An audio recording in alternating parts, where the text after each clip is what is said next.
Hey there, this is for sales pros who've sold long enough to recognize patterns. This isn't about motivation. This isn't about a technique. This is about patterns. And really, where the 100K sales rep sits right now in the economy.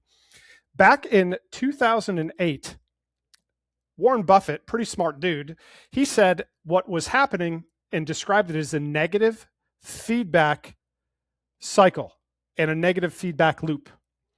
And so what we want to do is we want to walk through that and really unpack that, because once you understand that phrase, a lot of sales history makes sense and you can understand where to go from here. So let's talk about what 100K used to mean, okay? And this is very important. You need to make sure that you're paying attention to this and you're digesting this and you're thinking about this, because we're in some times now where this is more important than ever. So 100K used to mean stability. It used to mean leverage. It used to mean a lot of things that it just doesn't mean anymore, right? It used to mean that you were valuable, that you were protected, right? That you had a lock on your income, that you had a lock on your commissions, that you had a lock on your job, your role.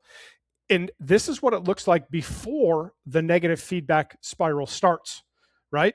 Confidence is high. Nobody is looking for cracks. Everything's running smoothly, right? So let's talk about the first reset. This happened in the mid-2000s, late to mid-2000s. And sales, it lived in a long growth cycle, right? Then this feedback hit, this negative spiral.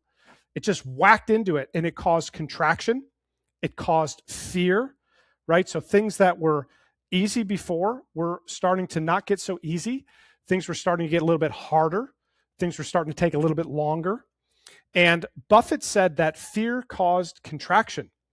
Contraction caused more fear, right? Deals didn't disappear. Approval slowed. Things took longer. Budgets froze. Credit stopped functioning. So the $100,000 sales survived, but it changed. It changed. The old way made way for the new reality, which again was a function of the economy. The recovery years, then we hit back into some new trends and some new cycles, which were the 2010 to 2019. And what happened there is quite interesting, right? So SaaS expansion, right? So we had the expansion of software as a service. We had 100K became achievable again, right? We could do that. As the spiral reversed, confidence came back faster than caution. So instead of going down, we started to go up, right? People were spending. Things were going quicker. There was money. And this period trained people to expect linear growth, meaning what happened yesterday was going to continue to happen tomorrow, right? We were able to kind of bank on things status quoing, continuing to rock and roll, no massive disruption, no adjustments. Well, then what happened, right? COVID. Whack. COVID. And this happened around the 2020 to 2021 timeframes, which you all know, to 2021. And what happened here, and again, y'all pay attention to this because history repeats itself. This is going to make you a lot of money. There was a sudden stop. Boom. Stop, baby. Stop, right? There was a sudden stop, then a sudden surge. Artificial demand, cheap money, right? Speed mattered more than structure. It was about velocity. We're catching up. We're making up for lost time. This didn't end the cycle. It just interrupted it. So the spiral paused, but it didn't disappear. Still there, still operating, but slowing down a little bit, pausing. And this was a distortion, y'all. This wasn't a new normal. I think we can all agree that what happened at the end of COVID and the recovery isn't something we can expect to keep happening. And so where we're at today, the 2022 until now, we're at a compression, okay? So this is a compression. And really what's happening is, unfortunately, rate hikes, right? Cost pressures, layoffs, margin protection. What we're in right now is the early stage of another negative feedback cycle. So now you have some predictive goggles on that you can see, oh, we've been here before, and you can make appropriate corrections and appropriate actions to protect yourself, to protect your income, to protect your family. And companies are getting cautious, right? When they get cautious, deals slow down, right? Companies get cautious, slow down deals. Slower deals increase pressure, and pressure tightens comp plans. So the pressure we're talking about here is there's a pressure from two sides.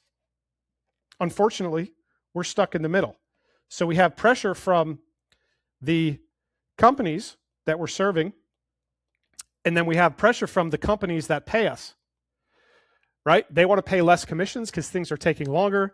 These companies, they want to take longer because their credit is tight, their buying process is longer, their customers, their clients, the people that pay them are under pressure. And right here, we're stuck in the middle. The 100K sales pro is the one that's getting squeezed. They're the one that's getting pressurized. And Buffett said something else that's pretty interesting. He says, you only find out who's swimming naked when the tide goes out. This tide is going out right now. We're in the middle of it right now, right here, today. Same title, same role, but massively different leverage. Back in the day, this person was the rainmaker. They could write the check. They had the control. They had the power. Today, that's no longer the case, y'all. We're not in control anymore. The companies that we work for are. They can change our comp plan. They can change our bonus structure. They can change our territories or the clients that we serve, right? If they're running out of money and they're slowing down their purchasing, that's going to impact us. We're literally stuck in the middle, squeezed between two opposing forces, and we're the ones that suffer. Well, that stinks. So why does this keep surprising people? Why do we keep having people that are like, what? Right? They're like, what's going on? Right? What? Because they're not paying attention. They're asleep at the wheel. They're not being sharp. They're dull. Right? They're just going along with everybody else. They're like sheeple. They're ignoring. Their head is in the sand. Don't be that person. Be smart. Be shrewd. Observe the masses and do the opposite. Morons assume, not you, but morons assume that past skill sets protect future income. That's not the case, y'all. There's this thing called AI that we haven't even touched on, right? AI means that if this was the sales pro of yesterday, right? AI is able to do some, in many cases, all of what the sales pro yesterday was able to do. So if we were paid this much yesterday, we can expect to be paid like this much today, right? For the same level of comp, for the same production. Our skill sets haven't evolved at the same rate that AI is disrupting the sales process. There's no CEO sitting around in a room today saying, hey, how can we pay our sales reps more money? They're thinking, well, shucks. Probably don't say shucks, but I'm going to say shucks for this video. If there's all these steps in a conversion process, right, that a human used to do, then what they're trying to figure out is, well, which parts of these can AI do that we don't need the human to do anymore? And they're just going down and they're like, yep, they can do this. AI can do this. Oh yeah, AI can do that qualifying. AI can do this. Well, we still need a human here. We still need a human there. And if the human used to make this much to close a sale, they're certainly not looking to pay him the same amount for doing less work. So skills do not protect your income, friends, because there's an outside force pressing in on this with increased capacity. It's like when Henry Ford was minting Model Ts, the guys and gals that rode horses, if they didn't catch up, they're smoked. The Model T could do 10 times the production of the horse, right? Way more efficiently. So the other problem is right now people are underestimating how quickly these feedback loops form. What do you think the CEO is going to do when they find out that they can offload even some of these capabilities and pay less? Do you think they're going to double down on that? Are these dumb people? Of course they're going to double down. That feedback loop is going to be faster than we've ever seen it before. And negative feedback loops don't announce themselves. They feel like something is off before there's a crisis, right? So what do the best reps do? What do the best, smartest people do, right? What do the people that are thinking clean and thinking clear do? Number one, don't panic. Don't panic, right? You have the most valuable skill set on planet Earth. You're probably going to need to adjust where you deploy it and who you deploy it with. But the first thing to do is don't panic. Number two, stop assuming that the company, however you spell assuming, stop assuming that the company you work for is going to, that they're going to take the volatility, that they're going to absorb the volatility. They're not. They're going to kick it onto you. So stop assuming that they're going to absorb all of this that's going on. They won't. That's not how companies work, okay? Number three, they look for leverage when things tighten. They look for leverage. Archimedes said, you give me a lever long enough and I can move the world. Big doors swing on small hinges, okay? The Pareto principle, 80-20, 90-10, 95-5. That's what they're looking for. And they recognize that the greatest lever that they have is their ability to communicate, their ability to close, their work ethic, right? Their ability to make it rain. That is the asset. That's the lever that you have.